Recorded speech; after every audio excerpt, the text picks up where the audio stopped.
우표 디자인은 시각 디자인의 한 종류죠.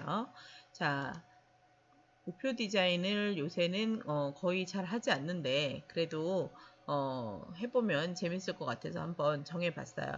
우표의 종류 및 특징에 대한 이해를 하고요. 소재를 선택하는 능력을 기르면 좋겠습니다. 그 다음에 디자인의 구성 요소들을 우표 형식에 맞게 적용하면서 창의적인 표현이 되도록 합시다. 자,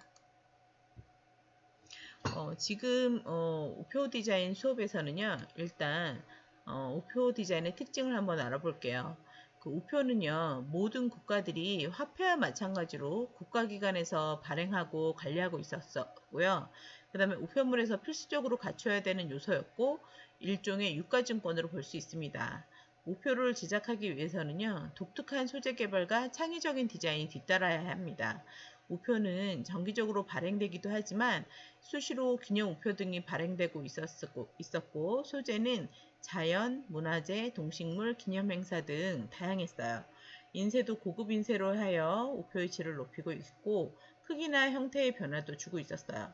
또 우표는 단순히 우편요금의 수납수단에 그치지 않고 그 크기는 작지만 대외적으로 정부 정책이나 사업 등을 홍보할 수 있는 매체로의 구실을 하기도 했습니다.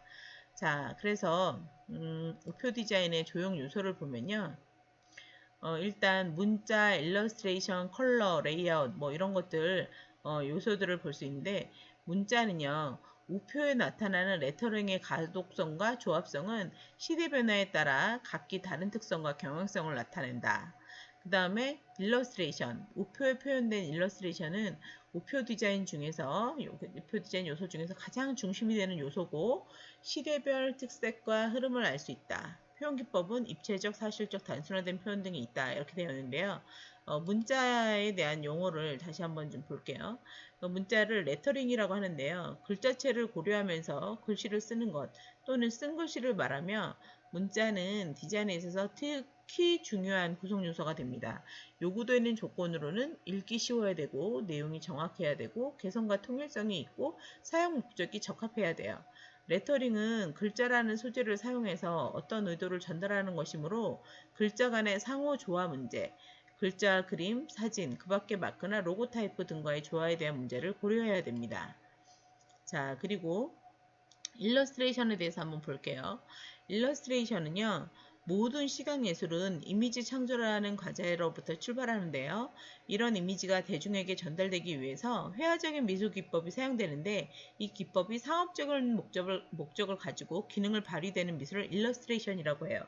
그래서 또 한편으로 큰 범주로는 손으로 그린 모든 그림을 일러스트레이션이라고 하기도 하죠.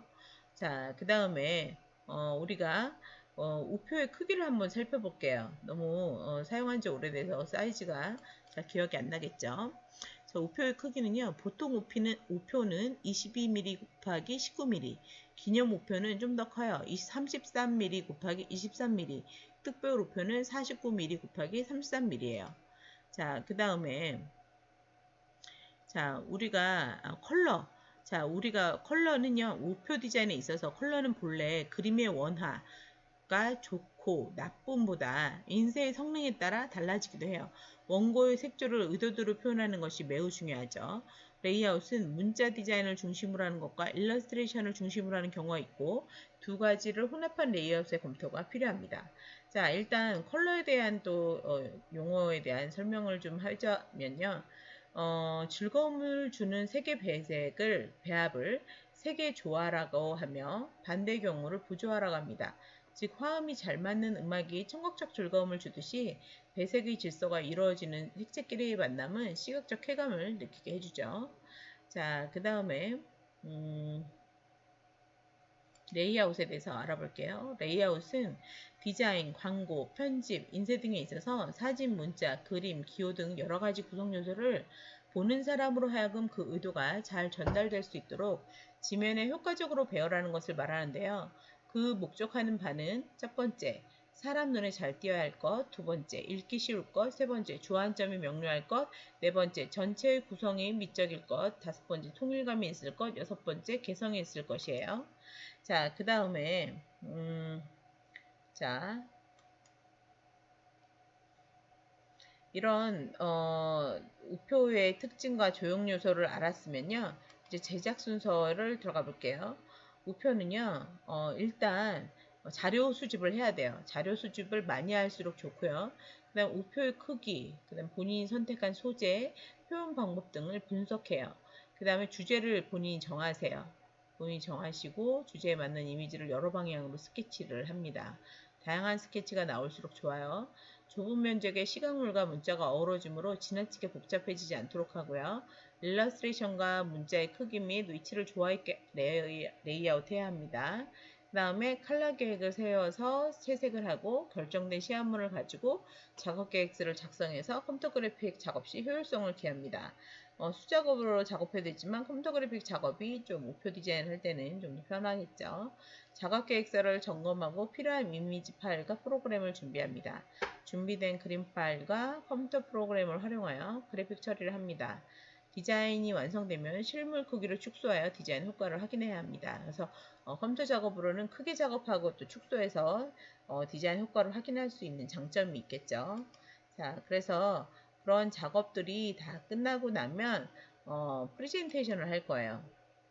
프레젠테이션이란 디자이너가 어떤 문제를 풀어나가는 과정에서 이제 어떤 뭘 디자인해야 될 때마다 그 디자인을 할 때의 문제점을 또 이제 문제 해결 능력으로 풀어나가야겠죠. 그래서 단계별로 그걸 의뢰한 고객에게 디자이너의 의도를 전달하는데 그게 프레젠테이션이에요. 그래서 언어로 말로 설명하기도 하지만 어떤 시각물 내가 이렇게 디자인을 이렇게 하려 한다라는 뭐 렌더링이라든가 모델링이라든가 뭐 이런 아이디 스케치라든가 이런 시각적인 방법을 같이 동원해서 프레젠테이션이 이루어질 수 있는데 이때 고객에게 문제 해결 내용에 대한 이해를 하도록 그리고 또 그의 결심을 유도하고 문제 해결 과정에서 적극적으로 관심을 가지도록 해서 최종적으로 가장 적절한 해결 방안을 도출할 수 있도록 하는 것이 프레젠테이션이에요. 그래서 이 우표 디자인을 하면서 나는 어떤 부분을 주안점을 주고 이런 거 과거의 디자인을 봤을 때 지금은 어떤 식으로 디자인하는 게 좋을지 본인이 이제 디자인을 한 후에 이런 과정에 대해서 이런 결과물이 나온 거에 대해서 본인의 의도와 생각을 말로 설명하면 되겠어요. 자, 그러면 자, 그렇게 해서 서로 감상하며 평가하는 시간을 나중에 갖겠습니다. 자, 한번 디자인 해볼까요?